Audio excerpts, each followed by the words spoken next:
Hello ನಮಸ್ಕಾರ ಸ್ನೇಹಿತರೆ. ಮಾನಸ Mandara YouTube ಚಾನಲ್ಗೆ ಸುಸ್ವಾಗತ. ಸ್ನೇಹಿತರೆ, ನಾವು ಮಾಡುವ ಈ ತಪ್ಪುಗಳಿಂದ ಮನೆಯಲ್ಲಿ ಏಳಿಗೆಯಾಗುವುದಿಲ್ಲ. ಆ ತಪ್ಪುಗಳು ಯಾವುದೆಂದು ಇವತ್ತಿನ ವಿಡಿಯೋದಲ್ಲಿ ನೋಡೋಣ. ವಿಡಿಯೋನ ಸ್ಕಿಪ್ ಮಾಡದೆ ಕೊನೆವರೆಗೂ ನೋಡಿ ಮತ್ತು ನಮ್ಮ ಮಾನಸ ಮಂದಾರ ಯೂಟ್ಯೂಬ್ ಚಾನಲ್ನ ಸಬ್ಸ್ಕ್ರೈಬ್ ಮಾಡಿಕೊಂಡು ವಿಡಿಯೋಗೆ ಒಂದು ಲೈಕ್ ನೀಡಿ. ನಿಮ್ಮ ಅನಿಸಿಕೆಯನ್ನು ಕಮೆಂಟ್ ಮೂಲಕ ತಪ್ಪದೆ ತಿಳಿಸಿ. ಮನೆಯ ಮುಖ್ಯದ್ವಾರದ ಬಾಗಿಲ ಹೊಸ್ತಿಲ ಮೇಲೆ ನಿಲ್ಲಬೇಡಿ. ಅಷ್ಟು ಮಾತ್ರವಲ್ಲದೆ ಬೇರೆ ಯಾರೂ ಸಹ ಹೊಸ್ತಿಲ ಮೇಲೆ ನಿಲ್ಲದಂತೆ ಎಚ್ಚರ ವಹಿಸಿ ತಿಳಿ ಹೇಳಿ. ಸಂಜೆ ದೀಪ ಬೆಳಗಿಸಿದ ಮೇಲೆ ಮನೆಯಲ್ಲಿ ಕಸಗುಡಿಸಬೇಡಿ. ರಾತ್ರಿ ಮಲಗುವ ಮುನ್ನ ಕಸಗುಡಿಸಿದರೆ ಹೊರಗೆ ಬಿಸಾಡಬೇಡಿ. ಒಂದು ಕಡೆ ಶೇಖರಿಸಿಟ್ಟು ಬೆಳಗಿನ ಜಾವ ಸೂರ್ಯೋದಯದ ನಂತರ ಹೊರಗೆ ಹಾಕಿ.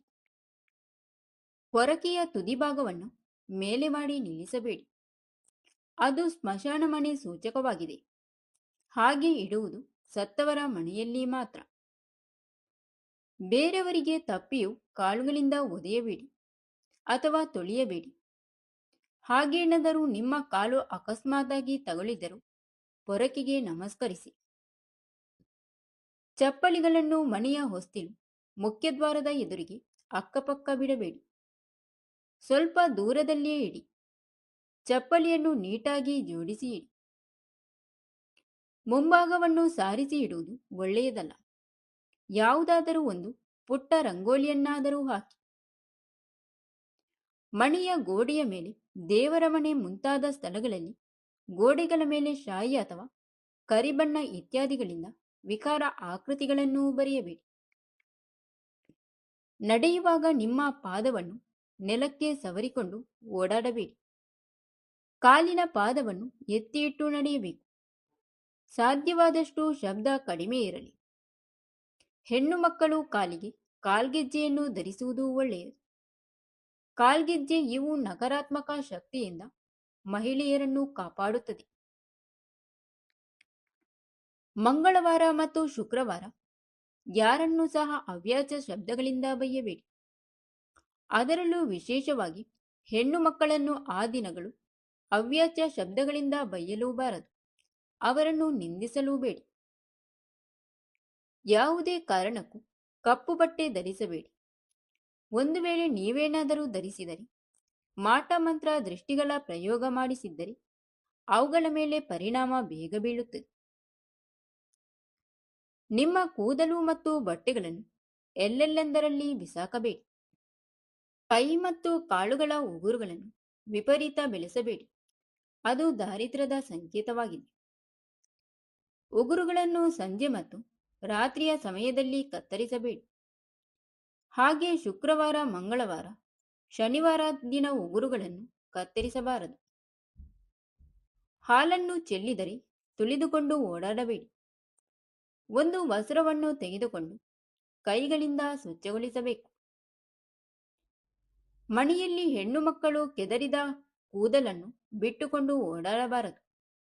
ಕುಂಕುಮವಿಲ್ಲದ ಹಣೆ, ಕೆದರಿದ ಕೂದಲು ಒಳ್ಳೆಯದಲ್ಲ. ಮುಸ್ಸಂಜೆ ಮತ್ತು ಸೂರ್ಯಾಸ್ತದ ಬಳಿಕ ತಲೆಯ ಕೂದಲನ್ನು ಬಾಚಬಾರದು. ಹಾಸಿಗೆ, ಸೋಫಾ, ಮಂಚದ ಮೇಲೆ ಕುಳಿತು ಧ್ಯಾನ ಪೂಜೆಗಳನ್ನು ಮಾಡಬೇಡಿ. ಯಾವ ಫಲವೂ ನೀಡುವುದಿಲ್ಲ. ಸೂರ್ಯೋದಯಕ್ಕೆ ಮುಂಚಿತವಾಗಿ ಹಾಸಿಗೆಯಿಂದ ಏಳುವ ಅಭ್ಯಾಸ ಮಾಡಿಕೊಳ್ಳಿ. ಮುಸ್ಸಂಜೆ ವೇಳೆ ಸೂರ್ಯೋದಯದ ಸಮಯದಲ್ಲಿ ಮಲಗಬೇಡಿ. ಹಾಗೆ ಮಾಡಿದರೆ ದಾರಿದ್ರ್ಯ ಲಕ್ಷ್ಮಿ ಮನೆಯಲ್ಲಿ ತಾಂಡವವಾಡುತ್ತಾಳೆ. ಸುಮಂಗಲಿಯರ ಬೈತಲೆಯಲ್ಲಿ ಯಾವಾಗಲೂ ಕುಂಕುಮ ಇರದೇ ಇರಬಾರದು. ಎರಡು ಕೈಗಳಿಂದ ತಲೆಯನ್ನು ಕೆರೆದುಕೊಳ್ಳಬಾರದು. ಯಾವುದೇ ಕಾರಣಕ್ಕೂ ಸಂಧ್ಯಾಕಾಲದಲ್ಲಿ ಕಣ್ಣೀರು ಹಾಕಬಾರದು. ಮನೆಗೆ ಬಂದ ಮಹಿಳೆಯರಿಗೆ ತಪ್ಪದೆ ಅರಶಿನ ಕುಂಕುಮ ಹೂವನ್ನು ಕೊಟ್ಟೇ ಕಳಿಸಬೇಕು. ಗರ್ಭಿಣಿ ಸ್ತ್ರೀಯರು ತೆಂಗಿನಕಾಯಿ ಮತ್ತು ಕುಂಬಳಕಾಯಿ ಒಡೆಯಕೂಡದು. ಅಂತಹ ಜಾಗದಲ್ಲೂ ಇರಬಾರದು. ಗರ್ಭಿಣಿ ಸ್ತ್ರೀಯರು ನಿಂಬೆಹಣ್ಣನ್ನು ಕೊಯ್ಯಬಾರದು. ಸೂರ್ಯೋದಯಕ್ಕೆ ಮುಂಚೆ ಬೀದಿ ಬಾಗಿಲಿಗೆ ನೀರು ಹಾಕಿ ರಂಗೋಲಿ ಇಡಬೇಕು. ಇದನ್ನು ಮನೆಯವರೇ ಮಾಡಬೇಕು. ಲಕ್ಷ್ಮಿ ಒಳಗೆ ಬರಲು ಇದು ಶುಭ ಸೂಚನೆ. ಯಾವಾಗಲೂ ಉಪ್ಪನ್ನು ಕೈಯಲ್ಲಿ ಕೊಡಬಾರದು. ಮನೆಯಿಂದ ಹೊರಗೆ ಹೋಗುವಾಗ ಹೋಗಿ ಬರುತ್ತೇನೆ ಎಂದು ಹೇಳಬೇಕು.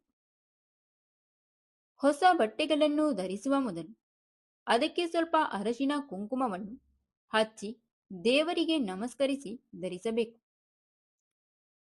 ಮನೆಯ ಅಕ್ಕ ತಂಗಿಯರಿಗೆ ವರ್ಷಕ್ಕೊಮ್ಮೆಯಾದರೂ ತವರಿಗೆ ಕರೆಸಿ ಅರಶಿನ ಕುಂಕುಮ ಫಲತಾಂಬೂಲದ ಜೊತೆಗೆ ಕೈಲಾದ ಹಣ ಒಡವೆಗಳನ್ನು ಕೊಟ್ಟು ಹರಸಿದರೆ ಮನೆತನ ತುಂಬ ಚೆನ್ನಾಗಿ ಏಳಿಗೆ ಆಗುತ್ತದೆ. ಉಪ್ಪು, ಹುಣಸೆ ಹಣ್ಣು ಇವುಗಳನ್ನು ಯಾರಿಗೆ ಕೊಟ್ಟರೂ ಕೈಗೆ ಮಾತ್ರ ಕೊಡಲೇಬಾರದು, ಕೆಳಗೆ ಇಡಬೇಕು. ಕಾಗೆಗೆ, ಹಸುವಿಗೆ ನಾವು ಊಟ ಮಾಡುವ ಮುನ್ನ ಊಟ ಹಾಕಬೇಕು.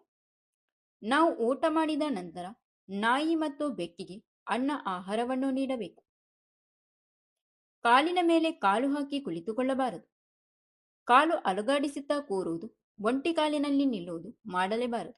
ಇದರಿಂದ ದರಿದ್ರ ಉಂಟಾಗುತ್ತದೆ. ಸುಮಂಗಲಿ ಸ್ತ್ರೀಯರು ಮುನಿಸಿಕೊಂಡು ರಾತ್ರಿ ಹೊತ್ತು ಊಟ ಮಾಡದೆ ಮಲಗಬಾರದು. ಹೂಗಳನ್ನು ಬಾಗಿಲ ಬಳಿ ಮಾರಾಟ ಮಾಡಿಕೊಂಡು ಬಂದಾಗ ಬೇಡ ಎನ್ನಬಾರದು. ಅದಕ್ಕೆ ಬದಲಾಗಿ ನಾಳೆ ತೆಗೆದುಕೊಳ್ಳುತ್ತೇನೆ ಎಂದು ಹೇಳಬೇಕು. ನಮ್ಮ ಬಾಯಲ್ಲಿ ಯಾವಾಗಲೂ ಪೀಡೆ, ದರಿದ್ರ, ಶನಿ, ಕಷ್ಟ ಎಂಬ ಪದಗಳನ್ನು ಜಾಸ್ತಿ ಉಪಯೋಗಿಸಲೇಬಾರದು. ಮನೆಯಲ್ಲಿ ಧೂಳು, ಕಸ, ಜೇಡರ ಬಲೆ ಕಟ್ಟುವುದು ದರಿದ್ರ. 10 ದಿನಗಳಿಗೆ ಒಮ್ಮೆ ಮಂಗಳವಾರ, ಶುಕ್ರವಾರ ಅಲ್ಲದೆ ಬೇರೆ ದಿನಗಳಲ್ಲಿ ಧೂಳು ಗೂಡುಗಳನ್ನು ತೆಗೆದು ಸ್ವಚ್ಛಗೊಳಿಸಬೇಕು. ಶ್ರಾದ್ದ ದಿನದಂದು ಮನೆಯ ಮುಂದೆ ರಂಗೋಲಿ ಹಾಕಬಾರದು. ದಿಂಬಿನ ಕವರ್, ಬೆಡ್ಶೀಟ್ಗಳನ್ನು ಆಗಾಗ ಒಗೆಯುತ್ತಿರಬೇಕು. ಇವುಗಳಲ್ಲಿ ನಮಗೆ ಗೊತ್ತಿಲ್ಲದ ಸೂಕ್ಷ್ಮ ಕ್ರಿಮಿಗಳು ಸಾಕಷ್ಟು ಇರುತ್ತವೆ. ಇದರಿಂದ ನಮಗೆ ಹಾನಿಯುಂಟಾಗುತ್ತದೆ. ಮನೆಗೆ ಬಂದ ಅತಿಥಿಗಳನ್ನು ಗೌರವಿಸಿ ಅತಿಥಿ ಸತ್ಕಾರ ಮಾಡಬೇಕು. ಮಹಿಳೆಯರು ಸಂಜೆ ಹೊತ್ತು ತುಳಸಿ ಗಿಡದ ಬಳಿ ದೀಪ ಹಚ್ಚಿ ಪೂಜೆ ಮಾಡಿದರೆ ಒಳ್ಳೆಯದು. ಮನೆಗೆ ಯಾರಾದರೂ ಭಿಕ್ಷುಕರು ಬಂದರೆ ಹಾಗೆಯೇ ಕಳುಹಿಸಬಾರದು. ಬಡವರಿಗೆ ಅಥವಾ ಅನಾಥರಿಗೆ ದಾನ ಮಾಡುವ ಅಭ್ಯಾಸವಿಟ್ಟುಕೊಳ್ಳಬೇಕು. ಯಾವುದೇ ಕಾರಣಕ್ಕೂ ಮನೆಯ ಹಿರಿಯರ ಜೊತೆ ಅಸಭ್ಯವಾಗಿ ನಡೆದುಕೊಳ್ಳಬಾರದು. ಅವರ ಮನಸ್ಸಿಗೆ ನೋವು ಕೊಡಬಾರದು.